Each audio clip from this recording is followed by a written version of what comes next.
अस्सलाम वालेकुम।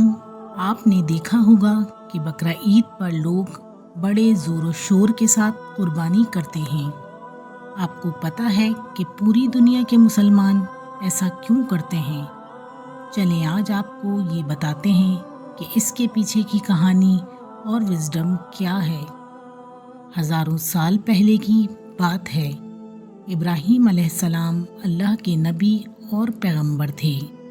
एक दिन इब्राहीम अलैहिस्सलाम सो रहे थे तो उन्होंने ख्वाब देखा जिसमें अल्लाह ने इब्राहीम अलैहिस्सलाम से फरमाया कि इब्राहीम, आपके नज़दीक जो सबसे प्यारी और सबसे अजीज़ चीज़ हो उसे अल्लाह की राह में कुर्बान कर दीजिए।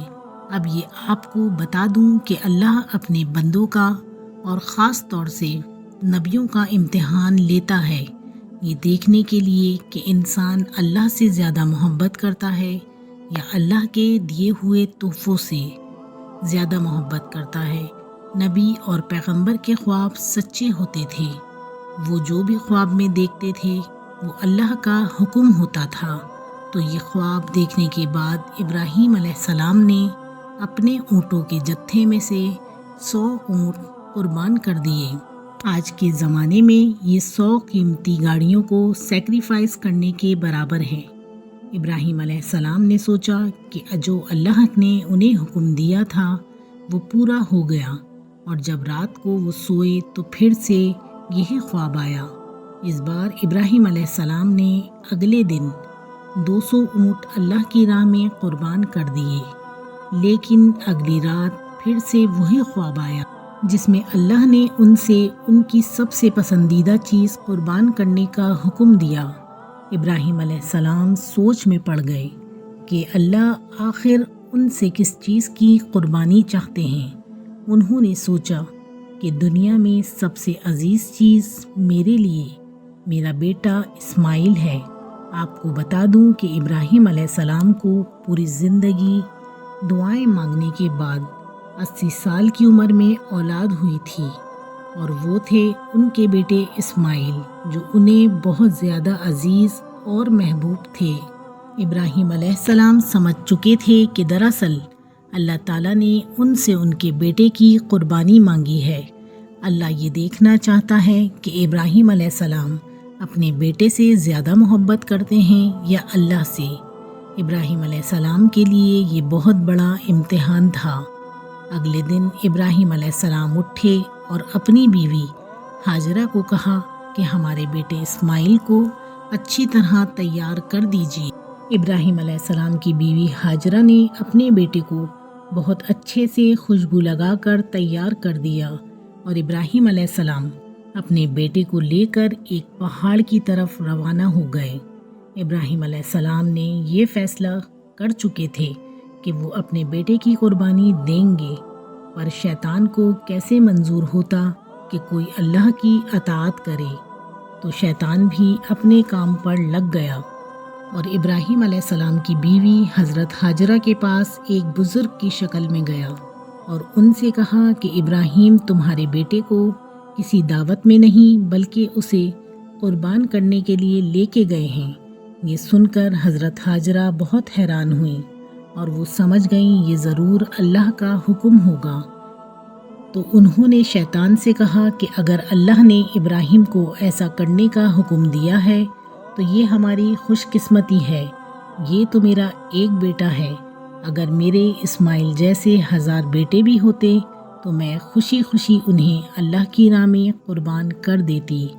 सोचिए, एक माँ के लिए ये कहना कितनी बड़ी बात है। जब शैतान हज़रत हाजरा को भड़काने में नाकाम हो गया तो सीधे उनके बेटे इस्माइल अलैहिस्सलाम के पास गया और कहने लगा कि तुम्हारे बाबा तुम्हें किसी दावत में नहीं बल्कि तुम्हें मारने के लिए ले जा रहे हैं। जवाब में इस्माइल अलैहिस्सलाम ने कहा कि अगर ये अल्लाह का हुक्म है तो मेरे लिए इससे बड़ी क्या खुशनसीबी की बात है कि मैं अल्लाह की राह में कुर्बान हो जाऊं। 13 साल के बच्चे में इतनी समझ और बहादुरी होना कितनी बड़ी बात है। यहाँ भी जब शैतान नाकाम हो गया तो इब्राहीम अलैहिस्सलाम को भड़काने की कोशिश करने लगा کہ تمہیں یہ بیٹا اتنی منتوں سے ملا ہے، تم نے اسے قربان کر دیا تو بڑھاپے میں تمہارا سہارا کون بنے گا؟ اور اگر اللہ یہ قربانی بھی قبول نہیں کریں گے تو تمہارا کتنا بڑا نقصان ہو جائے گا، ایسا مت کرو۔ اور شیطان بار بار آپ کو بھڑکانے کی کوشش کرتا رہا، تو غصے میں آ کے ابراہیم علیہ السلام نے شیطان کو پتھر مارے۔ یہی وجہ ہے کہ جب لوگ حج پر جاتے ہیں تو شیطان کو آج بھی کنکر مارتے ہیں، اور یہ حج کے اہم ارکان میں سے ایک ہے۔ شیطان کے جانے کے بعد ابراہیم علیہ السلام نے اپنے بیٹے کو ساری بات بتائی تو اسماعیل علیہ السلام نے فرمایا کہ بابا، اگر یہ اللہ کا حکم ہے تو مجھے منظور ہے، آپ بس میرے ہاتھ پیر باندھ دیجئے اور اپنی آنکھوں پر پٹی باندھ لیں، تاکہ آپ جب میری گردن پر چھری چلائیں تو آپ کو تکلیف نہ ہو اور اب یہ کرنے سے مکر نہ جائیں۔ بس پھر ابراہیم علیہ السلام نے اپنے بیٹے کے ہاتھ پیر باندھ دیے اور اپنی آنکھوں پر پٹی باندھی، اور جب انہوں نے اسماعیل علیہ السلام کی گردن پر چھری چلائی تو ایک جانور کی آواز سن کر وہ حیران ہو گئے۔ انہوں نے جب آنکھوں سے پٹی کھولی تو ان کے پاس ایک دمبا ذبح تھا، اور اسماعیل علیہ السلام ان کے پاس کھڑے مسکرا رہے تھے۔ تب آسمان سے اللہ نے ابراہیم علیہ السلام سے فرمایا، ابراہیم، آپ اس امتحان میں کامیاب ہو گئے، ہم نے آپ کی یہ قربانی قبول کی۔ آپ کا یہ امتحان قیامت تک یاد رکھا جائے گا، اور آپ کی اس سنت کو ایمان والے لوگ ہر سال یاد رکھیں گے اور ہر سال اللہ کے نام قربانی پیش کریں گے۔